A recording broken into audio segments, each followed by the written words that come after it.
Hello दोस्तों।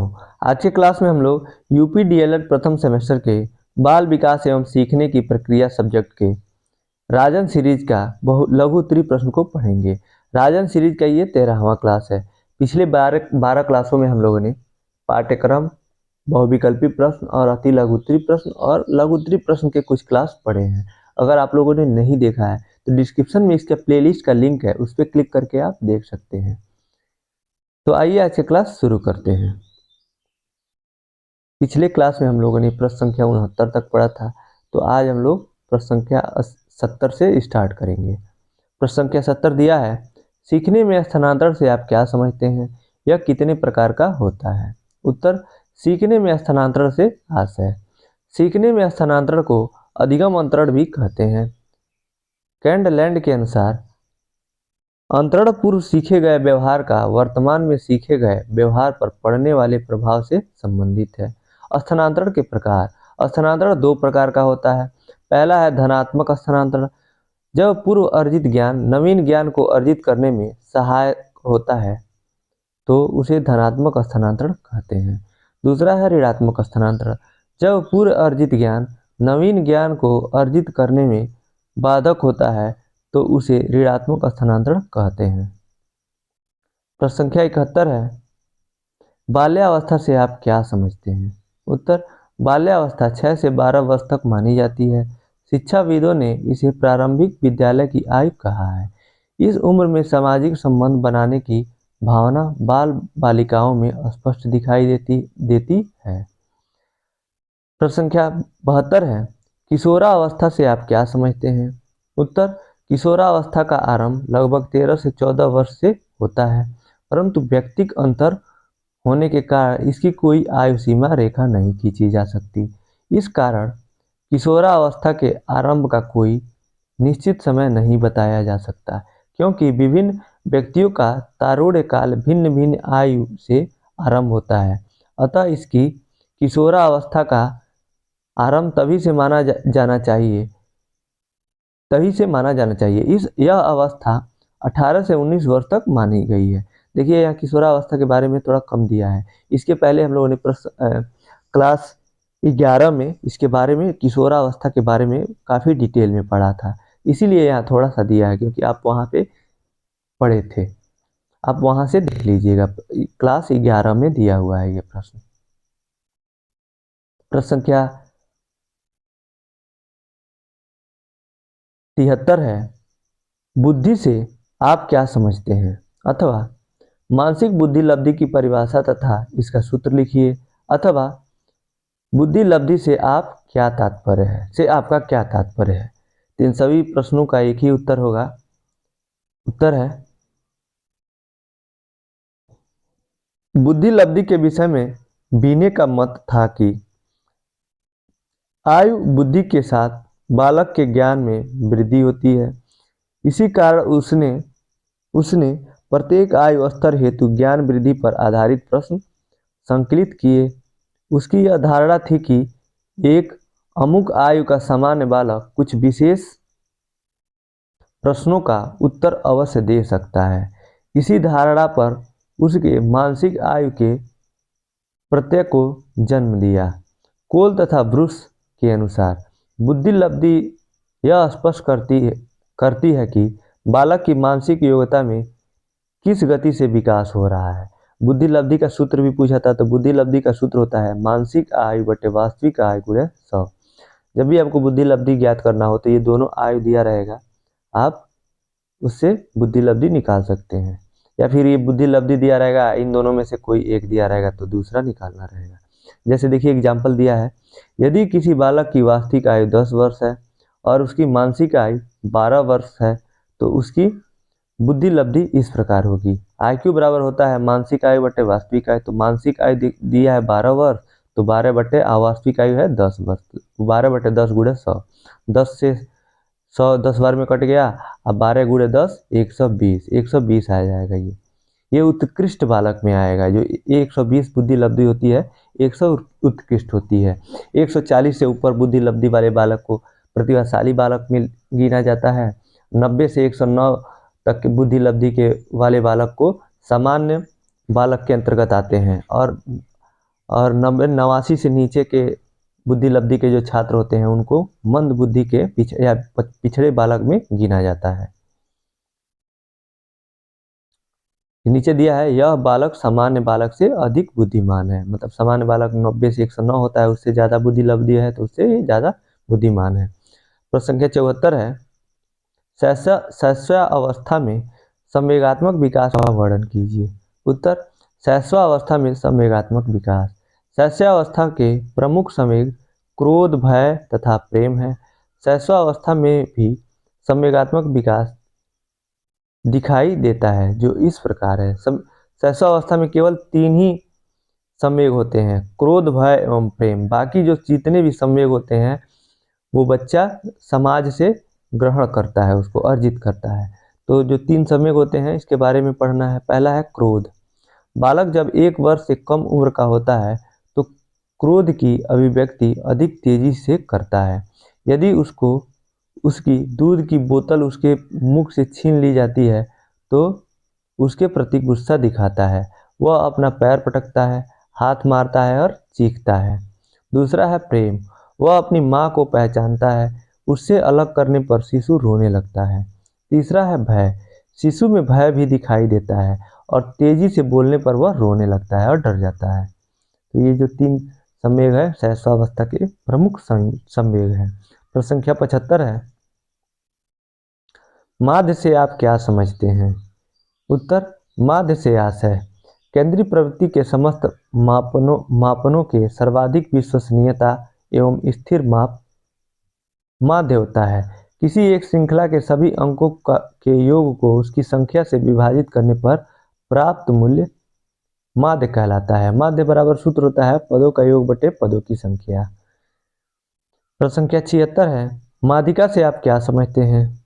उत्तर, माध्यिका से आशय माध्यिका श्रेणी में मध्य बिंदु है। माध्यिका ज्ञात करने की दो विधियां इस प्रकार हैं। पहला है अभिव्यक्ति प्रदत्तों के माध्यिका ज्ञात करना, दूसरा है व्यवस्थित प्रदत्तों के माध्यिका ज्ञात करना।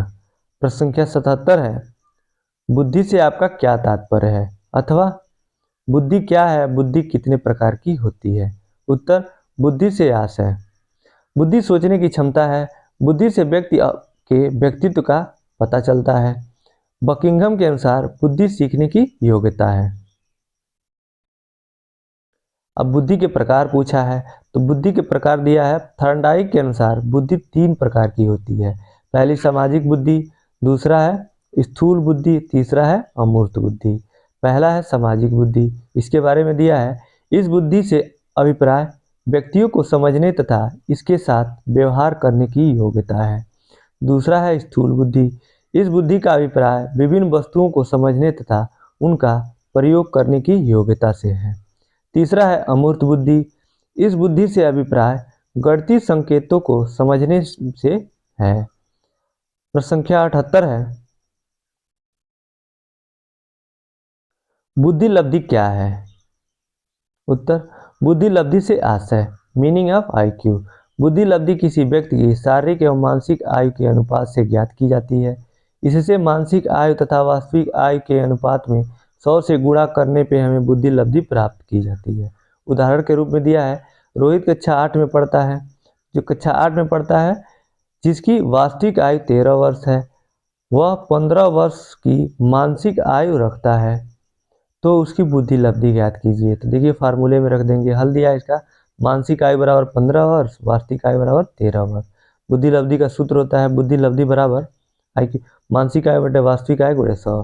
तो मानसिक आयु 15 वर्ष दिया है बटे 13 वर्ष गुणे 100। तो इसको आप कैंसिल करेंगे तो ऊपर 100, 15 में 100 से गुणा होगा 1500 बटे 13। 13 से भाग दिया जाएगा IQ में तो 115.4 आएगा। ये श्रेष्ठ बुद्धि का बालक होगा, सामान्य बालक से अधिक श्रेष्ठ होगा ये, क्योंकि उसकी बुद्धि लब्धि सामान्य बालक से अधिक है। प्रश्न संख्या 79 है, भाषा विकास के सिद्धांत हैं।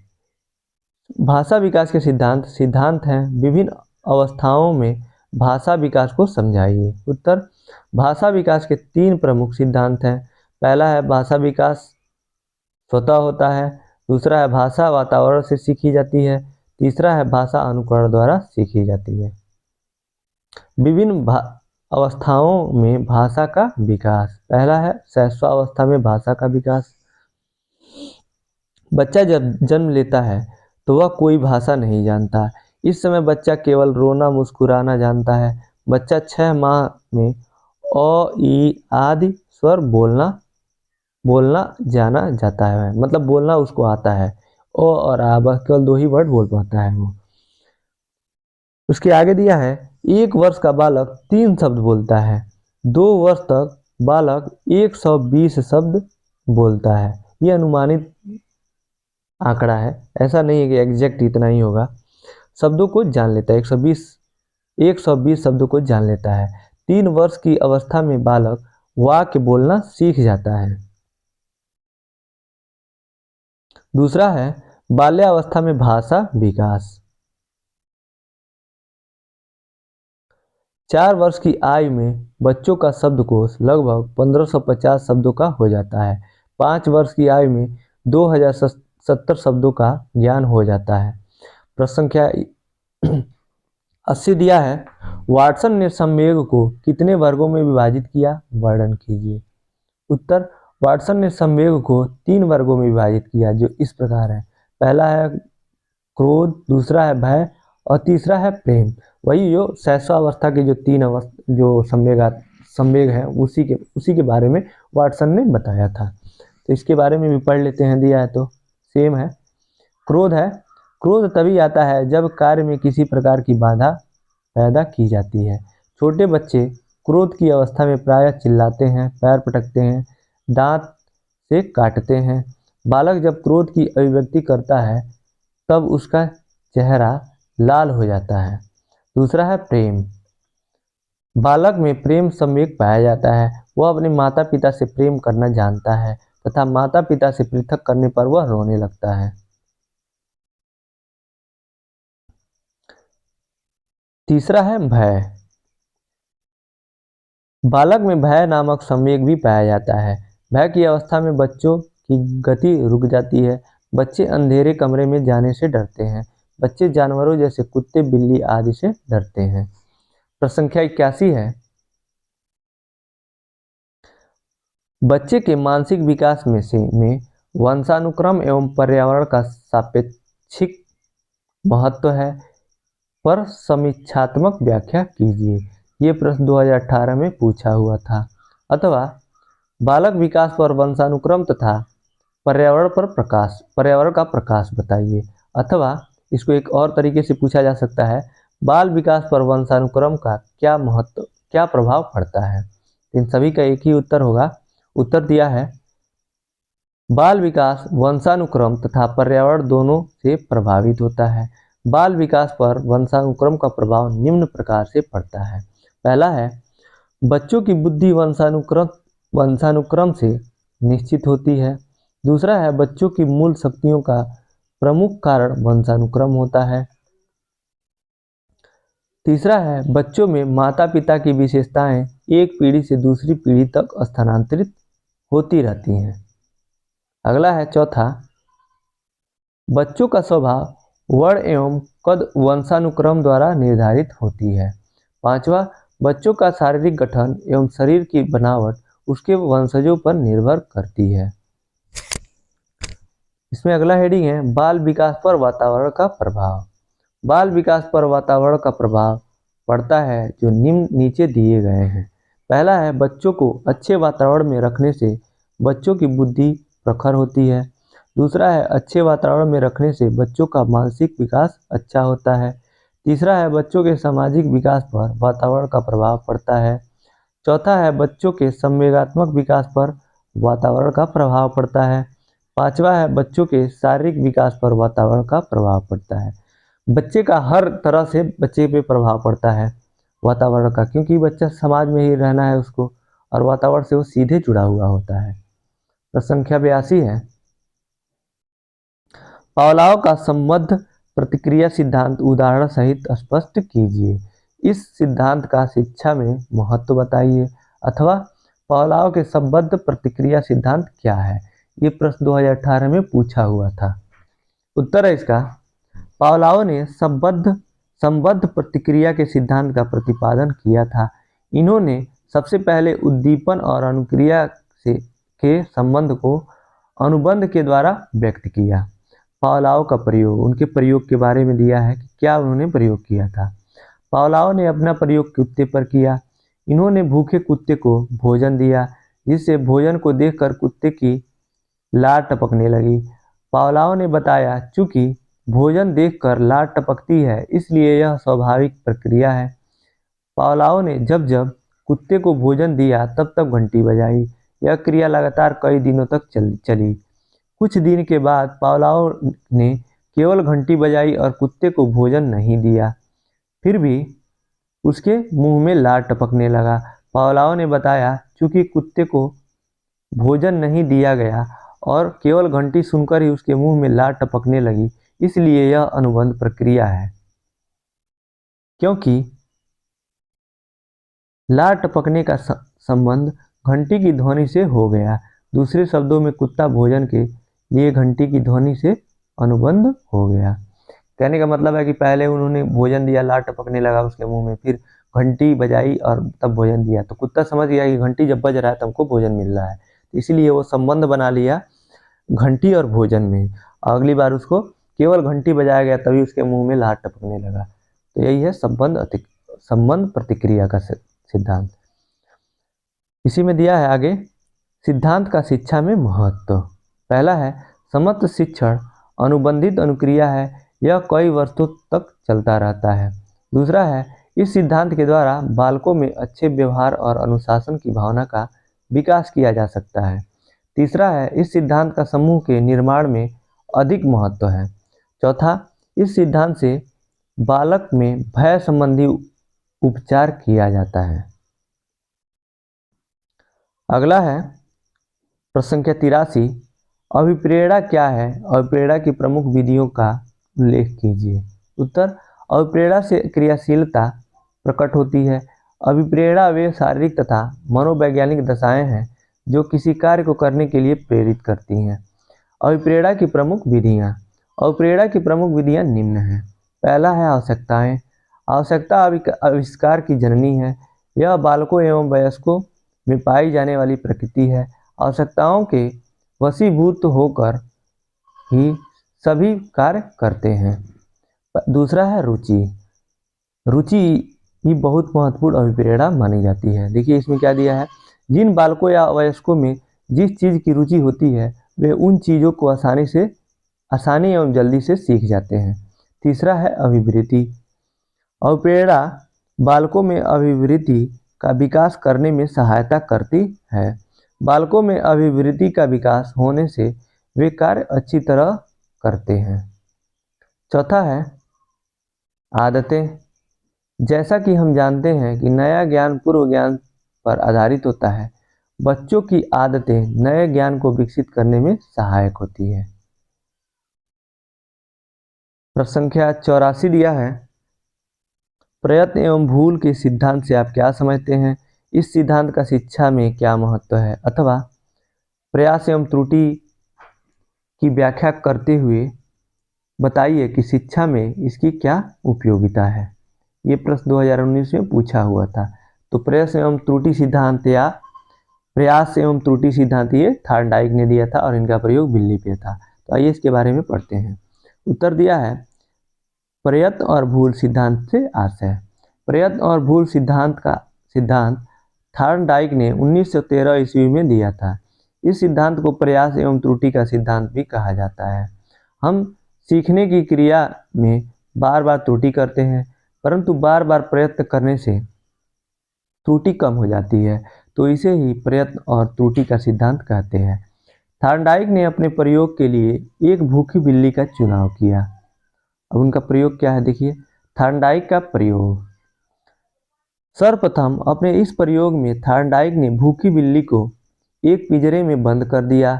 उन्होंने पिंजरे के बाहर एक प्लेट में मछली का टुकड़ा रखा। पिंजरा चारों तरफ से बंद था और उसमें एक दरवाज़ा लगा था। दरवाजे में कुंडी सिटकनी, जिसको सिटकनी भी कहते हैं, सिटकनी थी।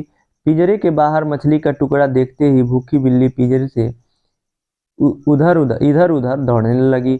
वह बार बार प्रयत्न कर रही थी कि मछली उसे मिल जाए। अचानक भूखी बिल्ली और पैर उछलने पर सिटकिनी लीवर पर पड़ा, मतलब उसका पैर पड़ा और बिल्ली बाहर निकली तथा मछली का टुकड़ा प्राप्त कर ली। इस प्रकार बार बार प्रयत्न करने से बिल्ली दरवाजा खोलना सीख गई। अब देखें, इन्होंने एक पिंजरे में बिल्ली को बंद किया और बहुत भूखी थी। अब बाहर एक मछली का टुकड़ा रखा और वहाँ पे एक लीवर था, एक सिटकिनी थी, एक बटन था जिसको उसके पैर से दबते ही वो पिंजरा खुल जाता। तो बार बार ऐसे ही उछल कूद करते हुए एक बार उससे दब गया तो खुल गया, तो आके मछली का टुकड़ा खा ली। अगली बार फिर उन्होंने बंद किया, फिर उछल कूद की और गलती से उसका पैर उस पर पड़ गया, जिससे उसको फिर से भोजन मिल गया। यह करते हुए बार बार उन्होंने किया तो देखा कि बिल्ली धीरे धीरे वो समझ गई कि यही जो लीवर है, सिटकिनी है, जिसको दबाने पे ये पिंजरा खुल रहा है। तो अगली बार कुछ समय के बाद वो डायरेक्ट जब बंद करते हैं बिल्ली को, तो बिना समय गंवाए तुरंत उस सिटकिनी को दबा देती है और तुरंत मछली का टुकड़ा ले लेती है। तो यही है, आदमी प्रयास करते करते सीखता है। यही है प्रयास और त्रुटि का सिद्धांत। इसी में आगे दिया है, प्रयत्न और भूल के सिद्धांत का शिक्षा में महत्व। इस सिद्धांत का शिक्षा में निम्न प्रकार से महत्व है। पहला है, इन्होंने 3 नियम दिए हैं। तो देखिए, अभ्यास पर बल। पहला है अभ्यास पर बल। बालकों को किसी भी कार्य हेतु बार बार अभ्यास करने के लिए कहना चाहिए। एक बालक को कोई प्रश्न समझ में नहीं आता तो उसे कहना चाहिए, तुम इसे हल कर लोगे। दूसरा है समस्या का स्वयं समाधान की क्षमता।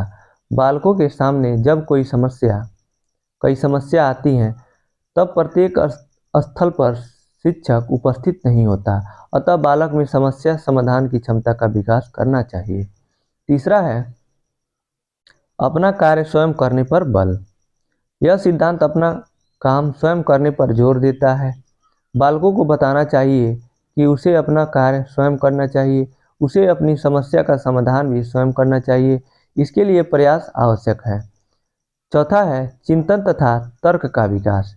इस सिद्धांत का सबसे बड़ा महत्व यह है कि बालकों में चिंतन करने एवं तर्क करने की क्षमता विकसित हो जाती है, जिससे वे नई नई खोज भी करते हैं। अगला प्रश्न है प्रश्न संख्या 85। सूझ के सिद्धांत से आप क्या समझते हैं? इसका शिक्षा में महत्व बताइए। अथवा अंतर्दृष्टि में पूर्व दृष्टि निहित होती है, इस कथन को स्पष्ट कीजिए। जब ये भी पूछेगा तो आप समझ जाइएगा कि ये सूझ का सिद्धांति को बताना है। ये प्रश्न 2019 में पूछा हुआ था। अथवा कोहलर द्वारा वर्णित अंतर्दृष्टि का अर्थ बताइए। अथवा कोहलर के अंतर्दृष्टि सिद्धांत से आपका क्या तात्पर्य है? अथवा कोहलर का सूझ या अंतर्दृष्टि सिद्धांत की विशेषताएं बताइए। इतने तरह से ये प्रश्न को पूछ सकता है। इसका उत्तर है कोहलर के सूझ के सिद्धांत को अंतर्दृष्टि का सिद्धांत भी कहते हैं। सूझ के सिद्धांत के अनुसार सीखना अचानक किसी अंतर्दृष्टि या सूझ से होता है। प्रयोग के लिए चयन। अब कोहलर ने अपने इस प्रयोग के लिए एक चिंपैंजी को लिया। चिंपैंजी को वनमानुष भी कहते हैं।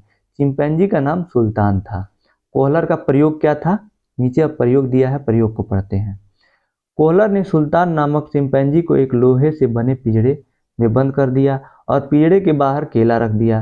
पिंजरे के पास 2 छड़ियों को रखा गया। इस छड़ियों में विशेषता यह थी कि ये आपस में जुड़ सकती थीं।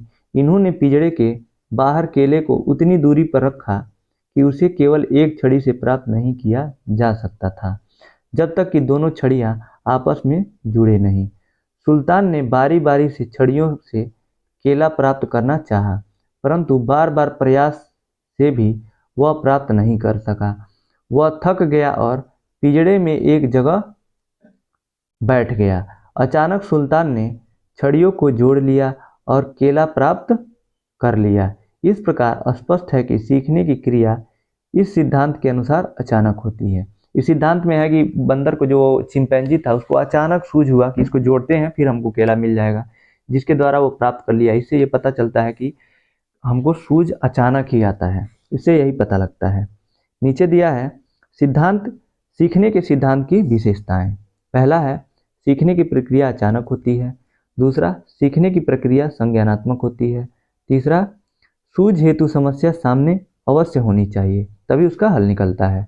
चौथा है, सीखने की क्रिया में सूझ समझ अचानक मस्तिष्क में आती है। सूझ के सिद्धांत का शिक्षा में महत्व। पहला है, इस सिद्धांत का प्रयोग करके बालकों का मानसिक विकास सरलता से किया जा सकता है। दूसरा है, यह सिद्धांत बालक के द्वारा स्वयं परिस्थितियों के अवलोकन करने एवं सूझ के द्वारा सीखने पर बल देता है।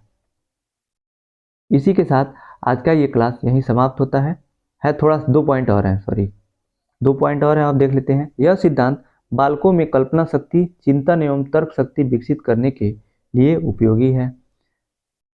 चौथा है, इस सिद्धांत से यह स्पष्ट है कि बालकों को अपनी समस्या के प्रति अनुशासित होना चाहिए तथा उनका समाधान स्वयं अपने विवेक से करने का प्रयास करना चाहिए। इसी के साथ आज का क्लास यहीं समाप्त होता है और अगले क्लास में हम लोग जो बचे हुए प्रश्न हैं उसको पढ़ेंगे। आज का क्लास आपको कैसा लगा आप कमेंट बॉक्स में बताइएगा।